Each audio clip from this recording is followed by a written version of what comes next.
போறோம். எங்களோடு பாஸ்டர் இணைப்பில் இருக்கிறார்கள். அழைப்புகள் கொண்டு வந்து வெளிச்சத்தை காண்போம். ஆமென். அழைப்போம். Price pastor. நேயர்களே, பிரைஸ் பாஸ்டர். கர்த்தராகிய இயேசு கிறிஸ்துவின் நாமத்தினாலும் சங்கம் வானொலி கூடாக நித்திய வெளிச்சத்தின் நேரடி ஒளிபரப்பில் உங்களை நான் வாழ்த்தி வரவேற்கிறேன். வெளிச்சத்தை காண ஆவலாயிருக்கிறோம் பாஸ்டர். எடுத்து வாருங்கள். ஆமென். நாங்கள் இன்றைக்கு தியானத்துக்கு எடுத்துக்கொண்ட வசனம் எபேசியர் 4ஆம் அதிகாரம் 32வது வசனம். எபேசியர் 4ஆம் அதிகாரம் 32வது வசனம். ஒருவருக்கொருவர் தயவாயும் மன உருக்கமுமாய் இருந்து கிறிஸ்துவுக்குள் தேவன் உங்களுக்கு மன்னித்தது போல நீங்களும் ஒருவருக்கொருவர் மன்னியுங்கள். இன்றைக்கு நாங்கள் ஒரு ஜெபத்துடன் ஆரம்பிப்போம். கிருபையும் இரக்கமும் பரிசுத்தமும் நிறைந்த எங்கள் அன்பு தகப்பனே, நாங்கள் ஒருவருக்கொருவர் தயவுள்ளவர்களாக மன உருக்கமுள்ளவர்களாக இருந்து கிறிஸ்துவுக்குள் தேவன் எங்களை மன்னித்தது போல நாங்களும் ஒருவரை ஒருவர் மன்னித்து வாழ எங்களுக்கு உதவி செய்வீராக. இன்னும் அதிகமாக மன்னித்து உண்மை போல மன்னித்து சிலுவை மரணம் பரியந்த நீ கீழ்ப்படிந்தவராக மன்னிப்பை கொடுத்தவராக வாழ்ந்து காட்டினோம். அதே போல நாங்கள் ஒவ்வொருவரும் மன்னித்து வாழ, மன உருக்கமுள்ளவர்களாக வாழ, தயவுள்ளவர்களாக வாழ எங்கள் ஒவ்வொருவரோடு நீர் இடன்படுவீராக. துதிகன மகிமை ஒன்றான வைத்தவராய் உமக்கை செலுத்தி ஆண்டவரின் இரட்சகருமாகிய இயேசு கிறிஸ்துவின் நாமத்தில் ஒவ்வொருவரையும் என்னுடைய இறுதியின் ஆழத்திலிருந்து ஆசீர்வதித்து ஜெபிக்கிறேன். எங்களை எப்படி நேசிக்கிற எங்கள் நல்ல பிதாவே, ஆமென். அல்லேலூயா. எங்களை நாங்கள் கீழ்ப்படிந்திருக்கும் பொழுது, தயவாக வாழும் பொழுது, மற்றவர்களை மன்னித்து வாழும் பொழுது எங்களை அவர் மன்னித்து எங்களுடைய பாவங்களை, நாங்கள் பாவம் செய்தவர்கள், தவறு செய்தவர்கள், எங்களை தேவன் மன்னித்து எங்களை அவருடைய ராஜ்யத்துல சேர்க்கிற தெய்வமாக இருக்கிறார். இஸ்ரவேல் ஜனங்களை நாங்கள் பார்க்கும் பொழுது தானியேல் 9ஆம் அதிகாரம் 11வது வசனத்துல இஸ்ரவேலர் எல்லாரும் உமது நியாய பிரமாணத்தை மீறி அது சத்தத்துக்கு செவி கொடாமல் விலகி போனார்கள். அவருக்கு விரோதமாக பாவம் செய்தோம். ஆகையால் தேவனுடைய தாசனாகிய மோசேயின் நியாயப்பிரமாண புஸ்தகத்தில் எழுதி இருக்கிற சாபமும் ஆணையாக ஆக்கிரையும் எங்கள் மேல் சொரியப்பட்டன.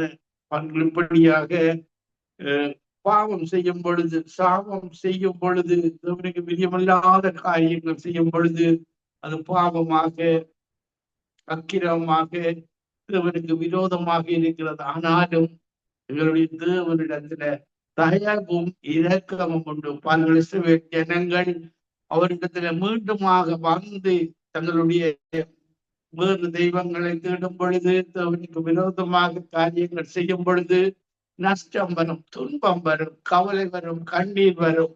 ஆனாலும் தேவன் இரக்கமுள்ளவராக, தயவுள்ளவராக அவர்கள் மீண்டுமாக மனம் திரும்பி அந்த மெய்யான தேவனிடத்துல வரும் பொழுது அவர் இரக்கத்தை காண்பித்து, தயவை காண்பித்து, அவர்களுக்கு மன்னிப்பை கொடுத்து அவர்களை இழுத்து கொண்டதை நாங்கள் பார்க்க கூடியதாக இருக்கிறது.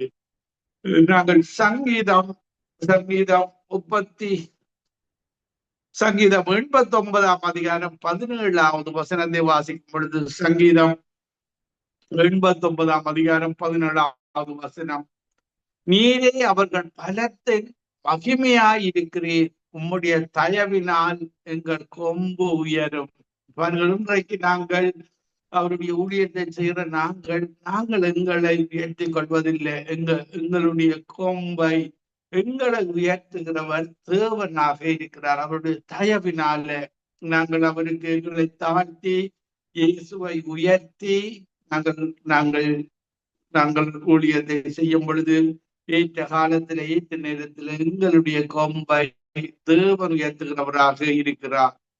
நாங்கள் சங்கீதம் 30ஆம் அதிகாரம் 7வது வசனத்திலேயும், சங்கீதம் 30:7 கர்த்தாவே, உம்முடைய தயவினால் நீர் என் பர்வதத்தை திடமாய் நிற்க பண்ணி இருந்தீர்.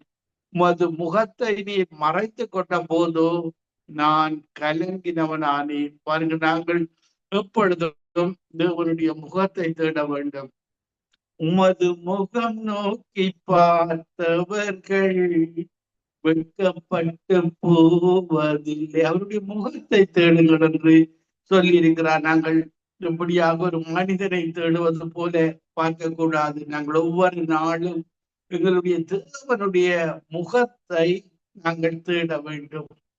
இப்படியாக எங்களை பர்வதத்தை திடமாய் நிற்க பண்ணி இருந்து அவருடைய முகத்தை தேடும் பொழுது எங்களுடைய வாழ்வு செழிப்பாக வருகிறதை நாங்கள் பார்க்கக்கூடியதாக இருக்கிறது.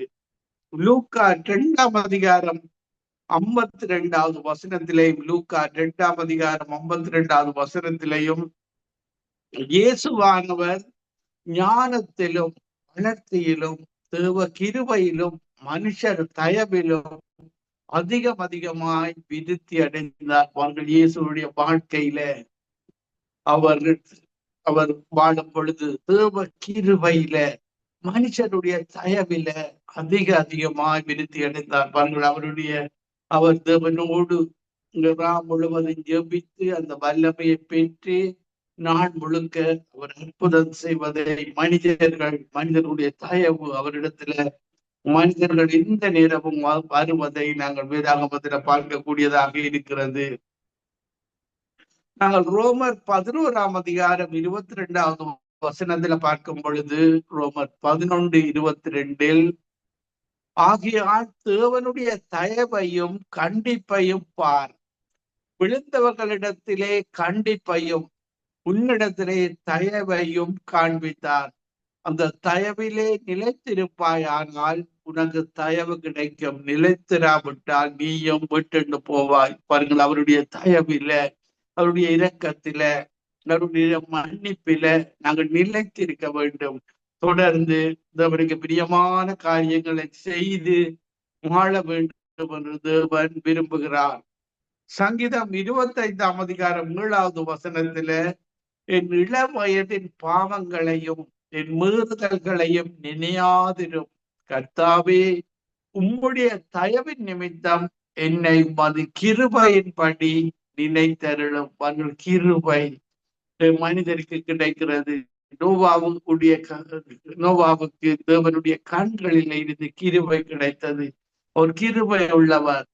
தாவீது ஒரு முறை பாவம் செய்யும் பொழுது அவரிடத்துல கிருபையும் இரக்கமும் உள்ள தெய்வமே, என்னுடைய பாவத்தை மன்னியும், உடைய இரக்கத்தை தயவை எடுத்து போடாதையும், என்னை மன்னியும் என்று சொல்லி பரிசுத்த ஆவியை எடுத்து போடாதையும், உற்சாகமான ஆவியை தாரும் என்று சொல்லி நிலைபெறமான ஆவியை தாரும் என்று கேட்டு அவன் சங்கீதம் 51வது வசனத்துல அவன் தேவனிடத்துல இரக்கமுள்ள தேவன், கிருபை உள்ள தேவன், மனதுருக்கமுடைய தேவன், நீடிய சாந்த பொறுமை அன்புள்ள தேவன் தான் நாங்கள் ஆராதிக்கிற தேவன். உங்களை கடித்து கொள்ளுகிற தேவன் அல்ல. மதங்களில பார்த்தீர்களாக இருந்தால் அவர்கள் உருவாக்குற தெய்வங்கள் தங்கள் பாண்டோடு கத்தியோடு இப்படி பயமுறுத்தல்களை செய்கிற தெய்வங்களாக அவர்கள் உருவாக்கி இருக்கிறார்கள். எங்களுடைய தேவன் உயிருள்ள தேவன்.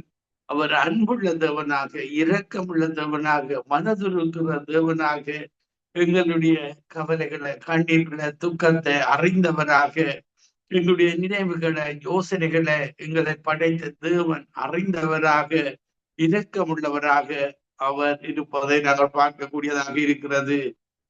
2 கொரிந்தியர் 6ஆம் அதிகாரம் 3வது வசனத்துல பார்க்கும் பொழுது, அவர்கள் ஊழியம் செய்கிறவர்கள் நாங்கள் தேவனுக்கு பிரியமாக வாழ வேண்டும் என்று தேவன் விரும்புகிறார். பாருங்கள், பவுல் வேதாகமத்தில் சொல்லும் பொழுது, இந்த ஊழியம் குற்றப்படாதபடிக்கு நாங்கள் யாதொன்றிலும் இடரல் உண்டாக்காமல் எவ்விதத்திலே ஆனாலும் எங்களை தேவ ஊழியக்காரனாக விளங்கப்படுகிறோம். எங்களில மனிதர்கள் குற்றம் காணப்படாதபடிக்கு நாங்கள் வாழ வேண்டும் என்று சொல்லி பவுல் எச்சரிப்பதை நாங்கள் பார்க்கக்கூடியதாக இருக்கிறது. 2 கொரிந்தியர் 6ஆம் அதிகாரம் 6வது வசனத்திலேயும் கற்பிலும் அறிவிலும் நீடிய சாந்தத்திலும் தயவிலும் பரிசுத்த ஆவியிலும் மாயமற்ற அன்பிலும் நாங்கள் தேவனை மாயமற்ற அன்பு, உண்மையான அன்போடு உள்ளான இருதயத்திலே இருந்து அந்த மெய்யான தேவனை நேசிக்க வேண்டும். இப்படியான அன்பில தேவன் எங்களுடைய மனிதனோ முகத்தை பார்க்கிறார். மனிதர்களை சந்திக்கும் பொழுது அவர்களுடைய முகத்தை பார்க்கிறார்கள். அவர்கள் வைத்திருக்கிற காரை, வீட்டை, இப்படியாக பொருட்களை பார்க்கிறார்கள். தேவனோ எங்கள் இருதயத்தை பார்க்கிறார். எங்களுடைய இருதயத்துல தேவனுக்கு பிரியமான காரியங்கள் இருக்கிறதா, அன்பு இருக்கிறதா, இரக்கம் இருக்கிறதா என்று தேவனுடைய இருதயத்தை பார்க்கிறவராக இருக்கிறார். மாயமற்ற அன்பாக இருக்க வேண்டும் என்று தேவன் விரும்புகிறார். ஆனபடியால் 2 கொரிந்தியர் 6ஆம் அதிகாரம் 17வது வசனத்திலேயும் நீங்கள் அவர்கள் நடுவிலிருந்து புறப்பட்டு பிரிந்து போய் அசுத்தமானதை தொடாதிருங்கள் என்று கர்த்தர் சொல்கிறார். எங்களுடைய தேவன் அசுத்தமான காரியங்களை விக்கிர ஆராதனைகள், இப்படியாக கைகளினால் செய்யப்பட்ட தெய்வங்கள், இதுகளில் நாங்கள் பிரியமாக இருக்கக்கூடாது. நாங்கள் ஆராதிக்கிற தேவன் ஒன்றான மெய்த்தேவனாக இருக்கிறார். உயிருள்ள தெய்வமாக இருக்கிறார். கண் உள்ளவர் பார்க்காரோ, காதுள்ளவர் கேளாரோ, இப்படியான ஒரு உயிருள்ள தெய்வத்தை தான் நாங்கள் ஆராதிக்கிறோம். பாருங்கள், பல மதங்களிலே சூரியனை கும்பிடுவார்கள், சந்திரனை, நட்சத்திரங்களை பார்ப்பார்கள். பாருங்கள், இப்படியாக மதங்களில ராசி, இப்படியாக கன இதுகளை பார்ப்பார்கள். எங்களுடைய தேவன் எல்லா நாளும் நல்ல நாளாக, எந்த நாளை நாங்கள் தள்ளி போகக்கூடாது, தள்ளி கூடாத நாள் என்று சொல்லி பிரித்து பார்க்க கூடாது. தேவன் ஒன்றான மெய்த்தவன் தான். எல்லாரையும் படைத்தவர், எல்லா மனிதர்களை படைத்தவர். மனிதர் தான் தெய்வங்களை உருவாக்கி அந்த பிசாசனுடைய கிரிகளுக்கு கூடாக மனிதனை கன்ஃபியூஸ் பண்ணுகிறவனாக அவன் இருப்பதை நாங்கள் பார்க்கக்கூடியதாக இருக்கிறது. நாங்கள் எபேசியர் 2ஆம் அதிகாரம் 6வது வசனத்துல, எபேசியர் 2ஆம் அதிகாரம் 6வது வசனம் சொல்லுகிறது, கிறிஸ்து இயேசுவுக்குள் அவர் நம்மிடத்தில் வைத்த தயவினால் தம்முடைய கிருபையின் மகா மேன்மையான ஐஸ்வர்யத்தை வருங்காலங்களில் விளங்க செய்வதற்காக கிறிஸ்து இயேசுவுக்குள் நம்மை அவரோடு கூட எழுப்பி உன்னதங்களிலே அவரோடு கூட உட்காரவன் செய்தார். பாருங்கள், எங்களை இயேசு மரித்து உயிர்த்தெழுந்து இன்றைக்கு உன்னதங்களில பிதாவின் வலது பார்சத்துல வீட்டிருக்கிறார். பாருங்கள், நாங்களும் இயேசு கிறிஸ்து எங்களுடைய ஜீவன் பாருங்கள், எங்களுடைய ஜீவன். நீங்கள் அபிஷேகத்தை பெற்ற ஒவ்வொருவருடைய பரிசுத்த ஆவியின் அபிஷேகத்தை பெற்று போனகைன் கிறிஸ்டியனாக மாறின ஒவ்வொருவருடைய பாவங்களுக்கு நாங்கள் மரித்திருக்கிறோம். பாவத்துக்கு இயேசுவை விசுவாசித்து அவருடைய அபிஷேகத்தை பெற்ற ஒவ்வொருவரும் கொலோசியர் 3ஆம் அதிகாரம் 3வது வசனம் சொல்லுகிறது, ஏனென்றால் நீங்கள் மரித்தீர்கள், உங்கள் ஜீவன் கிறிஸ்துவுடனே தேவனுக்குள் மறைந்திருக்கிறது. எங்களுடைய ஜீவன், எங்களுடைய உயிர், பாருங்கள், கிறிஸ்து மரித்து உயிர்த்தெழுந்தது போல எங்களுடைய ஜீவன் இன்றைக்கு பரலோகத்திலே அனுப்பப்பட்ட பரிசுத்த ஆவியானவர் உதவியோடு எங்களுடைய ஜீவன் தேவனுக்கு மறைந்திருக்கிறது. மீண்டுமாக இயேசு வரும் பொழுது எங்களுடைய ஜீவன் உயிர்த்தெழுந்து அவரோடு கூட வாழுகிற சரீரத்தை பெற்று நித்தியமாக வாழுகிற வாழ்வை ஆண்டவராகிய இயேசு கிறிஸ்து எங்களுக்கு தருகிறார். இயேசு கிறிஸ்துவை மட்டும் நீங்கள் விட்டுவிடக் கூடாது. அப்போஸ்தலர் 4ஆம் அதிகாரம் 12வது வசனத்துல, ரட்சிக்கப்படுவதற்கு கொடுக்கப்பட்ட ஒரே ஒரு நாமம் இந்த உலகத்துல எந்த மனிதனாக இருந்தாலும் இயேசு கிறிஸ்துடைய நாமமே அல்லாமல் வேறு நாமம் ரட்சிப்படுவதற்கு கொடுக்கப்படவில்லை. அதனால் இயேசு கிறிஸ்துவை நீங்கள் விசுவாசித்துக் கொள்ள வேண்டும். அவர் மீண்டுமாக வரும் பொழுது 1 தெசலோனிக்கேயர் 4ஆம் அதிகாரம் 13வது வசனத்திலே இருந்து நாங்கள் வாசிக்கும் பொழுது கிறிஸ்தவர்கள் அறிந்த இயேசு மீண்டுமாக வரும் எங்களுடைய ஜீவன் இப்பொழுது கிறிஸ்தவுக்குள் தேவனிடத்துல மறைந்திருக்கிறார், தேவனுக்குள் மறைந்திருக்கிறது. இயேசு மீண்டுமாக வரும் பொழுது கிறிஸ்தவுக்குள் மறித்தவர்கள் முதலாவது எழுந்திருப்பார்கள். இப்படியாக உயிரோடு இருக்கிற நாமும் உயிர்த்தெழுந்து அவரோட கூட நித்தியமாக வாழுகிற வாழ்வை இயேசு கிறிஸ்து எங்களுக்கு தருகிறவராக இருக்கிறார். பாருங்கள், மதங்களினால தொடர்ந்து பாவத்துல நீங்கள் வாழ்வீர்களாக இருந்தால் அது பிசாசினுடைய கட்டுப்பாட்டுக்குள்ள வருகிறது. அந்த பிசாசு எல்லா மனிதரையும் நரகத்துக்கு, மதங்களுக்கூடாக, பாவத்துக்கூடாக, சாபத்துக்கூடாக ஒரு ஒரு நரக வாழ்வுக்கு எடுத்து செல்கிற பிசாசாக இருக்கிறார். 2 வழிதான் இந்த உலகத்தை விட்டு நாங்கள் பிரியும் பொழுது இயேசு முழுமாக வந்து உயிர்த்தெழுந்து கொடுக்கிற வழி ஒன்று பரலோக வழி, இரண்டாவது நரகத்தின்ற வழி. பாருங்கள், அது பிசாசனுடைய வழியாக இருக்கிறது. அங்கு அக்கினி கந்தம் என்கிற ஒரு கடலுக்குள்ள ஒரு துக்கத்தோடு, கவலையோடு, கண்ணீரோடு வாழுகிற வாழ்வு. லூக்கா 15ஆம் அதிகாரத்திலே பார்க்கும் பொழுது பாருங்கள், ஒரு ஐஸ்வர்யவான் மரிக்கிறார்கள், லாசருசும் மரிக்கிறார்கள். லாசருசு ஆபிரகாமின் மடியில ஒரு சந்தோஷமாக வாழுவதையும், இந்த உலகத்தில் ஐஸ்வர்யவனாக சகல சம்பூர்ணமாக வாழ்ந்தவன் பாதாளத்துல வேதனைப்படுகிறான். பாருங்கள், அவன் பாதாளத்துக்கு போன பின்புதான் அவனுக்கு உணர்வு வருகிறது, எனக்கு 5 சகோதரர்கள் இருக்கிறார்கள், அவர்களும் இந்த வேதனை உள்ள இடத்துக்கு போகக்கூடாது என்ற உணர்வு வருகிறது. அதே போலத்தான் நீங்கள் அங்கு போன பின்பு பரலோகத்துக்கு போக முடியாது, நரகத்துக்கு போற பின்பு. ஆதலால அந்த வேதாகமத்தில் எச்சரிக்கப்படுகிறது, நீங்கள் இந்த உலகத்துல இருக்கும் பொழுது இந்த சங்கம நித்திய ரேடியோ இப்படியாக தேவனுடைய வார்த்தையை நீங்கள் கற்றுக்கொள்ள வேண்டும். இந்த வார்த்தை தான் உங்களுக்கு பரலோகத்துக்கு சேர்க்கிற பாதையாக இருக்கிறது. One way street. இயேசு சொல்லுகிறார், நானே வழியும் சத்தியமும் ஜீவனுமாயிருக்கிறேன், இயேசுவாலே அல்லாமல் ஒருவரும் பரலோகம் போக முடியாது. பாருங்கள், வருத்தப்பட்டு பாரம் சுமக்கிறவர்களே எல்லாரும் இயேசுவிடத்துல வாருங்கள், அவர் தான் இளைப்பாறுதல் தருவார், நித்திய வாழ்வை தருவார்.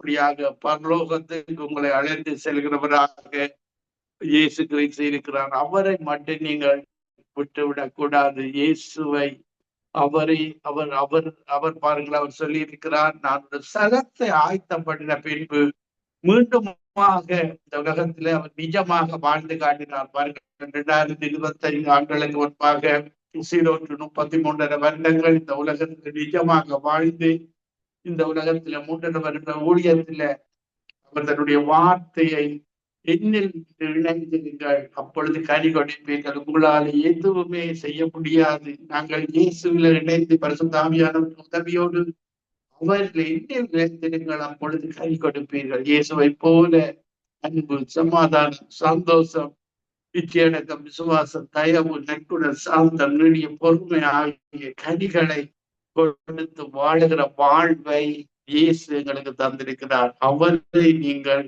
விட்டுவிடக்கூடாது. எதை இழந்தாலும் அந்த பரலோக பாக்கியத்தை, அவரோடு நித்தியமாக மரணம் இல்லாத ஒரு ராஜ்யத்துல வாழுகிற வாழ்வை நீங்கள் இழந்து விடக்கூடாது. பாருங்கள், பிசாசு பலவிதமான பொய்யான காரியங்களை அவன் திருடுவான், கொல்லுவான், அழிப்பான்.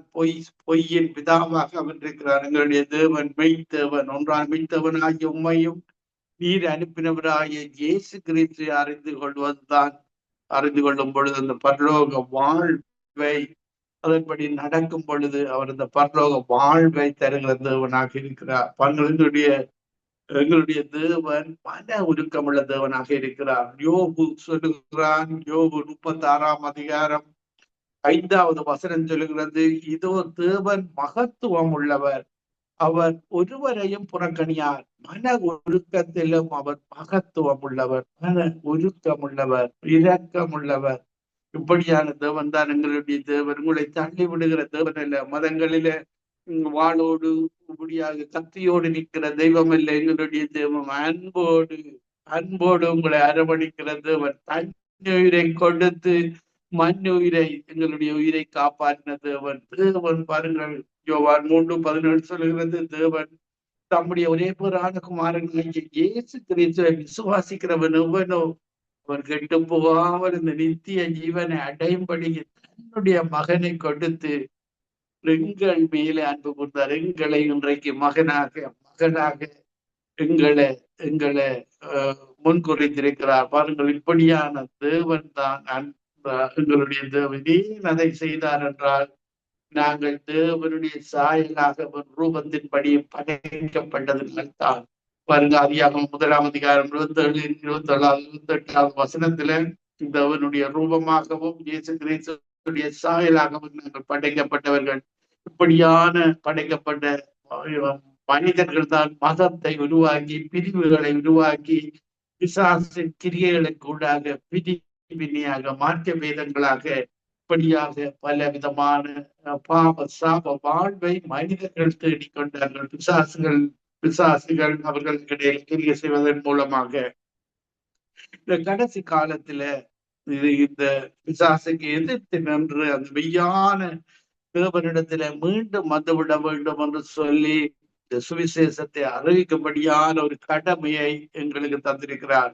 சங்கீதம் 145ஆம் அதிகாரம் 8வது வசனம் சொல்லுகிறது, கர்த்தர் இரக்கமும் மன உருக்கமும் நீடிய சாந்தமும் மிகுந்த கிருபையும் உள்ளவர்.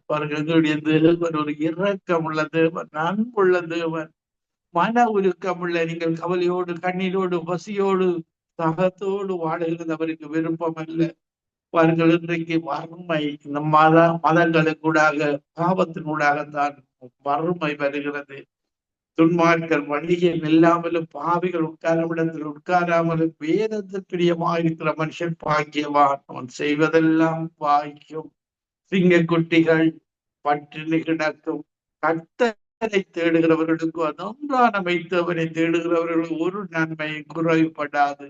ஒன்றான மைத்தவனை தேடுங்கள், உங்களுக்கு குறைவில்லாமல் வாழ வைக்கிறது அவன் தான். பாருங்கள், அவர் சொல்லுகிறார் மத்தேயு 6:13, பரலோக ராஜ்யத்தையும் தேவனுடைய நீதியை தேடுங்கள், அப்பொழுது உங்களுக்கு எல்லாம் கூட கொடுக்கப்படும். என்னத்தை உண்போம், என்னத்தை உடுப்போம் என்று கவலைப்படாதீர்கள். பரலோக ராஜ்யத்தையும் நீதியையும் தேடும் பொழுது அவருடைய நீதியை தேட வேண்டும். சுய நீதி அல்ல, மனிதர்களுடைய நீதி அல்ல.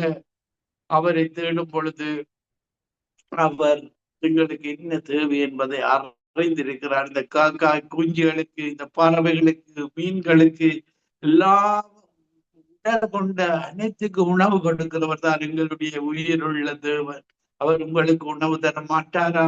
நீங்கள் இப்படியாக மதத்துல, பாவத்துல, சாபத்துல வாழும் பொழுது வறுமை வரும், துன்பம் வரும், திருடுவது, கொல்லுவது, அழிப்பது, பிசாசின் கிரியைகள் வரும். பாருங்கள், இதற்காகத்தான் அந்த மெய்யான தேவனை இந்த காலத்துல நீங்கள் தேடி அவருடைய ஆசீர்வாதத்தை பெற்றுக்கொள்ள வேண்டும். நாங்கள் ஏசாயா 63ஆம் அதிகாரம் 15வது வசனம் சொல்லுகிறது, தேவரீர் பரலோகத்திலிருந்து கண் நோக்கி பரிசுத்தமும் மகிமையும் உள்ள உம்முடைய வாசஸ்தலத்திலிருந்து பாரும். உம்முடைய வைராக்கியமும் உம்முடைய வல்லமையும் எங்கே? உம்முடைய உள்ளத்தின் கொதிப்பையும் உம்முடைய மன உருக்கத்தை எனக்கு முன்பாக அடக்கி கொள்ளுகிறீரோ?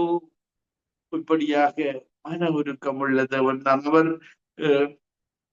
நீங்கள் ஜெபம் பண்ண வேண்டும். அவர் எல்லாவற்றையும் அறிந்தவராக இருக்கிறார். நீங்கள் ஒன்றுக்கு கவலைப்படாமல் விண்ணப்பங்களை, விடுதலை, தோத்திரத்தோடு நீர் எனக்கு உங்களுக்கு கஷ்டம் இருந்தாலும், என்ன துன்பம் இருந்தாலும் கஷ்டத்தை மாற்றுகிறவர் நீர்தான் உயிருள்ள தெய்வம். இந்த விண்ணப்பங்களை தோத்திரத்தோடு நன்றியோடு நீர் எனக்கு அதை செய்கிறதற்காக நன்றி, என்னுடைய தேவைகளை சந்திக்கிறதற்காக நன்றியோடு ஜபிக்க வேண்டும். தோத்திரத்தோடு கவலைப்படக்கூடாது. பாருங்கள், அண்ணா ஜபித்தாள், அதன் பின்பு துக்கமுகமாயிருக்கவில்லை. என்னுடைய ஜபத்தை அவர் கேட்டிருக்கிறார், எனக்கு பதில் தந்து விட்டார் என்று. அதற்கு பின்பு அந்த காரியத்தில தேவன் சாமுவேலை கொடுத்ததை நாங்கள் வேதாகமத்துல பார்க்கக்கூடியதாக இருக்கிறது. கொலோசியர் 3ஆம் அதிகாரம் 13வது வசனத்துல பார்க்கும் பொழுது, ஒருவரை ஒருவர் தாங்கி ஒருவர் பேரில் ஒருவருக்கு குறைபாடு உண்டானால் கிறிஸ்து உங்களுக்கு மன்னித்தது போல ஒருவருக்கு ஒருவர் மன்னியுங்கள். எங்களுடைய பாவங்கள் எல்லாம் இலவசமாக கிருபையினால, அவருடைய இரத்தத்தினால அந்த சிலுவையில தன்னுயிரை கொடுத்து அவர் சிந்திய அந்த உயிருள்ள இரத்தத்தினால இன்றைக்கும் எங்களுடைய பாவங்களை கழுவி 1 யோவான் 1 சொல்லுகிறது.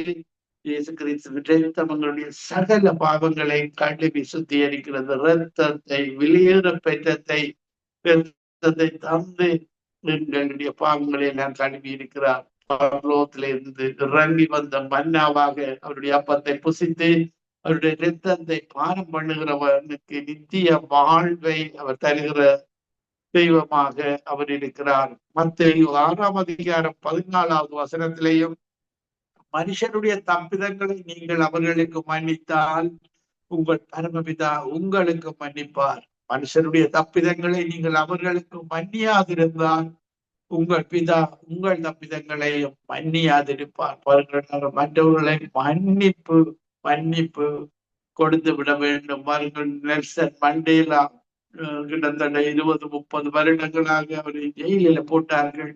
பாருங்கள், அவர் அந்த வெள்ளையின மக்களை அவர் மன்னித்தார். பாருங்கள், அவரை அந்த தேசத்துல ராஜாவாக்கினார்கள். மன்னிப்புல ஒரு பெரிய காரியம் இருக்கிறது. தேவன் அவரை உயர்த்தினதை நாங்கள் பார்க்கக்கூடியதாக இருக்கிறது. பாருங்கள், யோசேப்பை வேதாகமத்தில் பார்க்கும் பொழுது அவருடைய சகோதரர்கள் யோசேப்புக்கு விரோதமாக துன்பம் செய்தார்கள். ஆனால் யோசேப்பு எல்லாரையும் மன்னித்தார்.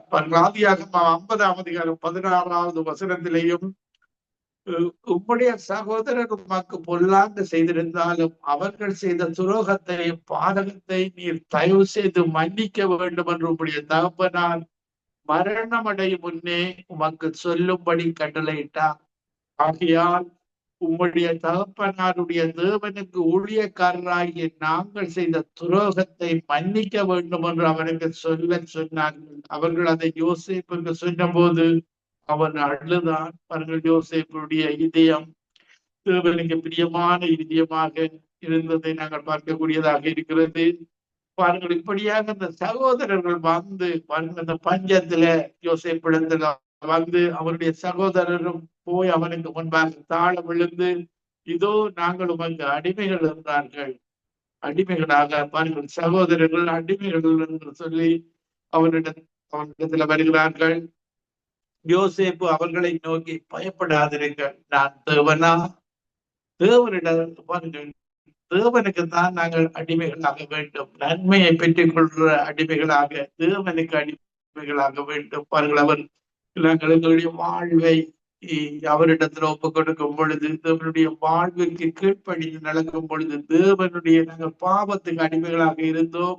இன்றைக்கு நன்மை செய்கிறதற்காக தேவனுக்கு அடிமைகளாக நாங்கள் நாங்கள் நாங்கள் வாழ வேண்டும். பாருங்கள், யோசேப்பு 50 அதிகாரம் 20 நீங்கள் எனக்கு தீமை செய்ய நினைத்தீர்கள், தேவனோ இப்பொழுது நடந்து வருகிறபடி வெகு ஜனங்களை உயிரோடே காக்கும்படி அதை நன்மையாக முடிய பண்ணினார். பாருங்கள், யோசேப்புக்கு தரிசனத்தை கொடுத்து அந்த பஞ்ச காலத்துல அவனுடைய தகப்பன் சகோதரர்களுக்கு அந்த தேசத்து எகிப்து இஸ்ரேல் மக்களுக்கு உணவு கொடுக்க அவனுடைய தரிசனத்தை நிறைவேற்றினதை நாங்கள் பார்க்கக்கூடியதாக இருக்கு. இப்படியாக தேவன் தான் உண்மையுள்ள தேவன். பல்படியாக ஆதியாகமம் 50 அதிகாரம் 21 ஆதலால் பயப்படாதிருங்கள், நான் உங்களையும் உங்கள் குழந்தைகளையும் பராமரிப்பேன் என்று அவர்களுக்கு ஆறுதல் சொல்லி அவர்களுடைய பட்சமாய் பேசினான். யோசேப்பும் அவன் தகப்பன் குடும்பத்தாரும் எகிப்திலே இருந்தார்கள். யோசேப்பு 110 வருஷம் உயிரோடு இருந்தான். இப்படியாக அவன் தன்னுடைய பிள்ளைகளையும் கண்டதை நாங்கள் வேதாகமத்தில் பார்க்கக்கூடியதாக இருக்கிறது. இப்படியான தேவன் தான் எங்களுடைய தேவன், அன்புள்ள தேவன், இரக்கமுள்ள தேவன், பொய்யுரியாத தேவன். தானியேல் 9 அதிகாரம் 10 இருக்கிறது, எங்கள் தேவனாகிய ஆண்டவரிடத்தில் இரக்கங்களும் மன்னிப்புகளும் உண்டு. இப்படியான இரக்கமுள்ள தேவனிடத்துல மன்னிப்பு பெற்றுக் கொள்ளக்கூடிய மெய்யான தேவனிடத்துல நாங்கள் மனம் திரும்பி விட வேண்டும். சிறிய பாடலை பாடி உங்களுக்காக ஜெபிக்கிறேன். எங்களுடைய தேவனை மகிமைப்படுத்தி, இரக்கமுள்ள தேவன் தான் எங்களுடைய தேவன். இரக்கம் உள்ளவரே மனதுருக்கம் உடையவரே, நீடிய சாந்தம் பொறுமை அன்பு நிறைந்து வாழ்பவரே, இரக்கம் உள்ளவரே, மனதுருக்கம் உடையவரே, நீடிய சாந்தம் பொறுமை அன்பு நிறைந்து வாழ்பவரே, இங்கே சுராஜா தோத்திரம் தோத்திரமே தோத்திரமே உயிருள்ள நாளெல்லாமே. அந்த உயிருள்ள தேவனுக்கு, அந்த ஒன்றாண்மை தேவனுக்கு, அவருக்கு தான் தோத்திரம் செலுத்த வேண்டும், நன்றியை செலுத்த வேண்டும், துதிகன மகிமையை செலுத்த வேண்டும். துதிகன மகிமை எல்லாம் உமக்கே செலுத்துகிறோம். மகிழ்வுடன் தோத்திர பரிதனை செலுத்தி ஆராதனை செய்கின்றோம். எங்கே சுராஜா தோத்திரம் தோத்திரமே தோத்திரமே உயிருள்ள நாளெல்லாமே. கூப்பிடும் யாவருக்கும் அருகில் இருப்பவரே. பாருங்கள், அவரை 53 சொல்ற, என்ன நோக்கி கூப்பிடு, நான் உன்னை விடுவிப்பேன். கூப்பிடும் யாவருக்கும், உள்ளான இதயத்திலிருந்து கூப்பிட வேண்டும். உடைய கஷ்டத்துல, துன்பத்துல, உள்ளான இதயத்திலிருந்து அவரை கூப்பிடும் பொழுது உண்மையாக கூப்பிட வேண்டும். உங்களுக்கு விடுதலை தருகிறவர். கூப்பிடும் யாவருக்கும் அருகில் இருப்பவரே, உண்மைய கூப்பிடும் குரதனை கேட்டு விடுதலை கொடுப்பவரே, எங்கே சுராஜா தோத்திரம் தோத்திரமே தோத்திரமே உயிருள்ள நாளெல்லாம் உலக தோற்ற முதல் எனக்காய் அடிக்கப்பட்டே, துரோகியாய் வாழ்ந்த என்னையும் மீட்டு புது வாழ்வு தந்து வெட்டி. நாங்கள் பாவத்துல சாபத்துல பிரியமில்லாத காரியங்களை செய்து வாழ்ந்தோம், இருளில வாழ்ந்தோம். இருளின் பிள்ளைகளாக இயேசுகளை எங்களை இழத்துக் கொண்டார். எங்களுக்கு இந்த பரிசுத்தாவின் அபிஷேகத்தை எங்களுக்கு வாழ்வு தந்திருக்கிறார். நாங்கள் உங்களை போல இன்றைக்கு நீங்க மதத்துல பாவத்துல சாபத்துல வாழ்கிறது போல வாழ்ந்தோம். ஆனால் அவருடைய இன்றைக்கு அவரிடத்துல வந்து பொழுது அவர் தன்னுடைய பிள்ளையாக அவர் மாற்றுகிறவராக இருக்கிறார். எங்கே சுராஜா தோத்திரம் தோத்திரமே தோத்திரமே இவ்வளவு ஒரு இரக்கம் உள்ள தேவன். நான் ஒவ்வொருவருக்காக ஜெபிக்கிறேன். கிருபையும் இரக்கமும் பரிசுத்தமும் நிறைந்த இவ்வளவு நல்லவரப்பா, இரக்கமுள்ளவரப்பா.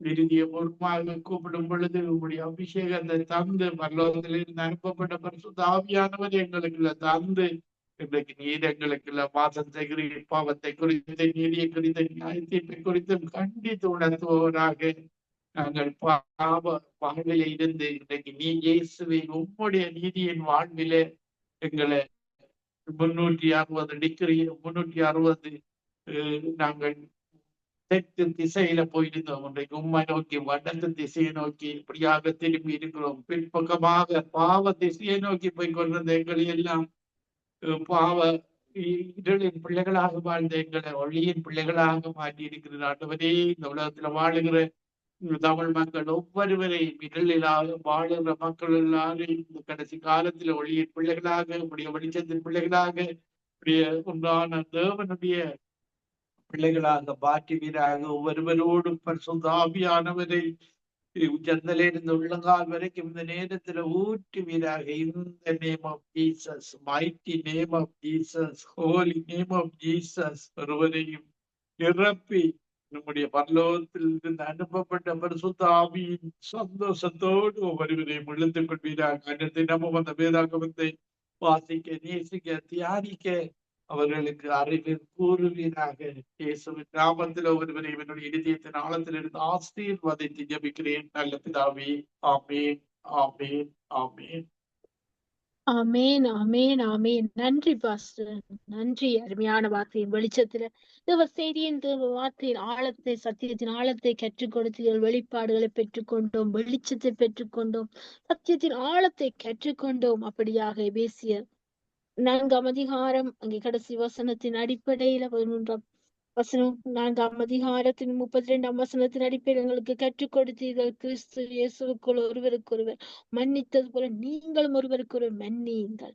ஒருவருக்கு தயவாயும் மனதுருக்கமாயும் இருந்து அப்படியாக மன்னிக்கும்படியாக யோசேப்பு எப்படி மன்னித்து தன் சகோதரங்களை ஏற்றுக்கொண்டாரோ, ஜீவரட்சணை செய்யும்படி தேவன் அவரை முன்குறித்து மன்னித்து அங்கே மனதுருக்கமுள்ள தேவன் மனதுருக்கமாய் வெளிப்பட்டாரோ, அதே போல நமக்காக நம்முடைய தேவன் நம்முடைய எல்லா பாவங்களையும் மன்னித்து இன்னைக்கு மனதுருக்கிற தேவன் மனதுருகமாய் இணைந்திருக்கிறார். இன்றைக்கும் அப்படியாக அருமையான வார்த்தையின் வெளிச்சத்தை நமக்கு வெளிப்படுத்தினீர்கள். இன்றைக்கு இந்த மன்னிப்பு தான் எல்லாவற்றுக்கும் ஒரு வெற்றியின் விடுதலைக்குள்ளாய் உயர்வுக்கு காரணமாய் இருக்கிறது என்பதை நெல்சன் மண்டேலா கூட வெளிப்படுத்தினீர்கள். அப்படியாக வெளிப்படுத்தின சத்தியத்தின் ஆழத்தை கற்றுக்கொண்டோம், வெளிச்சத்தை பெற்றுக்கொண்டோம். கற்றுக் கொடுத்த உங்களை, உங்கள் குடும்பத்தை, உங்கள் ஊழியங்களை கர்த்தர் நிறைவு ஆசீர்வதிப்பாராக.